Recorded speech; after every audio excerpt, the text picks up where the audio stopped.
Si son zurdos de mierda. Hay libertad de expresión. Ha llegado el momento de terminar de una vez y para siempre con esta pesadilla que ha sido el kirchnerismo. Está condenada.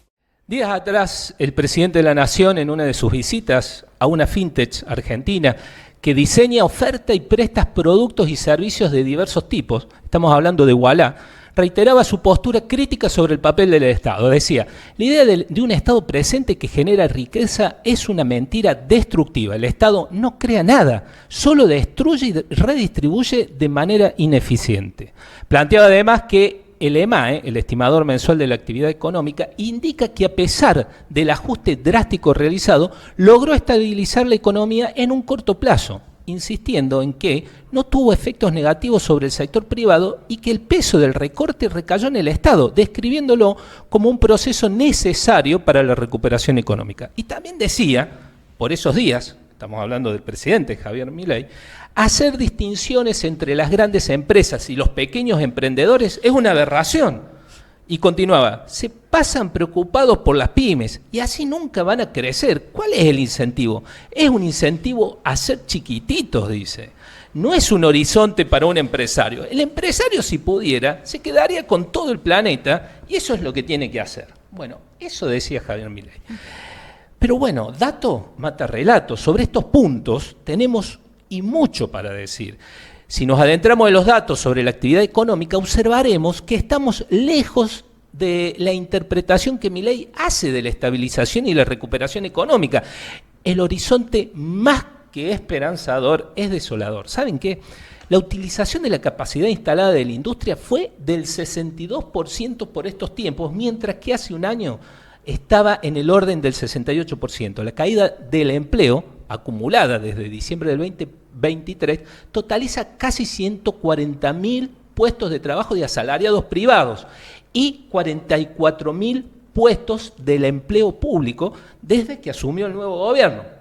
Hay que tener en cuenta aquí sí que en contrapartida hubo un incremento de trabajadores independientes. Estamos hablando de monotributistas y autónomos en el orden de las 110.000 personas, donde allí sí hubo una incidencia del casi 23 al 23,8% de la incidencia en los trabajadores registrados.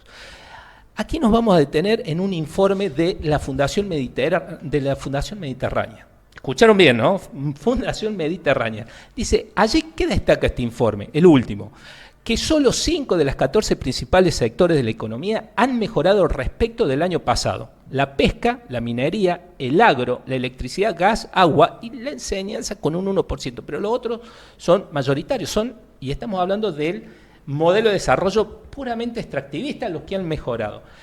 ¿Y saben cuánto empleo genera esos sectores? El 15% nomás del empleo privado. En cambio, aquellos sectores que mayor impacto tienen en la creación de los puestos de trabajo son los que más han caído. Estamos hablando de la construcción, casi un 18%, el comercio, un 8% y la industria manufacturera, un 7%. Esto último se condice con el indicador de desempleo que va subiendo. Los últimos datos que tenemos estadísticos del 6,2 al 7,6 y la tasa de ocupación del 10,6 al 11,8%. En lo que va del año, de acuerdo a datos de las cámaras que agrupan a las pymes, cerraron 16.500 pymes. Solo entre julio y noviembre dejaron de operar aproximadamente 7.000 pymes en medio de una brusca caída del consumo interno y la producción manufacturera, con fuertes aumentos de los costos de los servicios públicos, producto de la quita de subsidios, entre otros avatares. Entonces, nos preguntamos, ¿a quién beneficia el actual programa económico basado en el ajuste del gasto público, las desregulaciones y el plan de privatizaciones?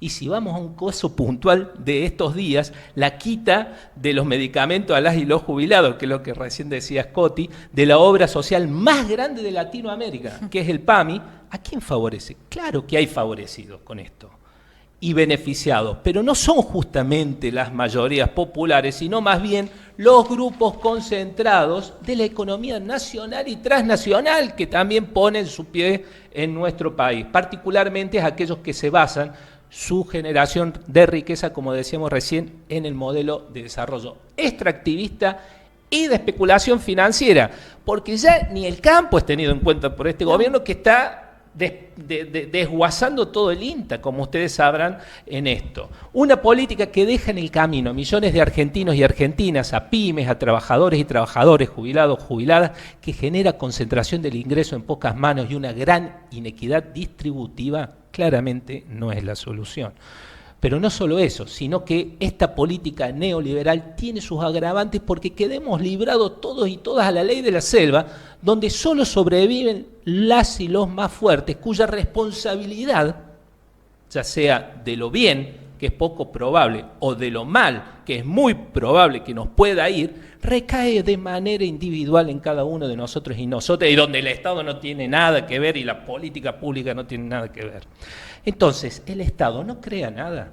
Como antítesis de lo que dice el presidente Javier Milei, decimos, sí necesitamos un Estado presente, sí necesitamos un Estado garante, sí necesitamos un Estado que regule la economía para que el dinero alcance y no pierda su poder adquisitivo. Sí necesitamos un Estado que distribuya equitativamente los ingresos y las riquezas con políticas económicas progresivas. Sí necesitamos un Estado que pregone la solidaridad y la salida colectiva, que esté cerca de cada ciudadano y ciudadana, en el barrio, en el club, en el centro vecinal, en los centros de jubilados, en las escuelas, en las universidades. Sí necesitamos un Estado participativo y transparente cerca de las pymes, de las cooperativas, defendiendo el mercado interno, cuya visión sea la de un modelo productivo con inclusión social, promoviendo siempre la producción y el trabajo nacional.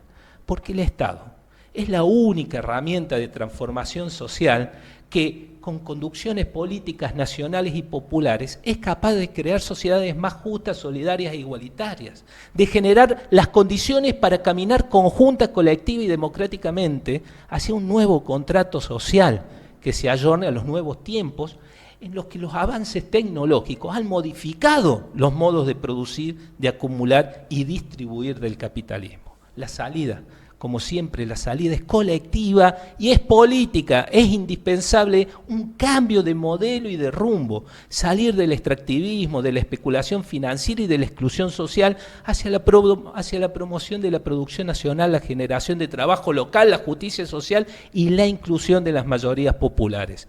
Debemos reflexionar sobre el impacto de los avances tecnológicos en la sociedad y las nuevas dominancias que requieren de una nueva estatalidad que garantice la inclusión de todas y todos. Y como decíamos, la salida siempre es política, con unidad, en un gran frente antineoliberal, con mucha organización desde cada territorio, movilizándonos y acompañando cada conflicto que se genere ante las políticas neoliberales. Y claro, está proponiendo un nuevo rumbo con un programa de gobierno que no deje a nadie afuera.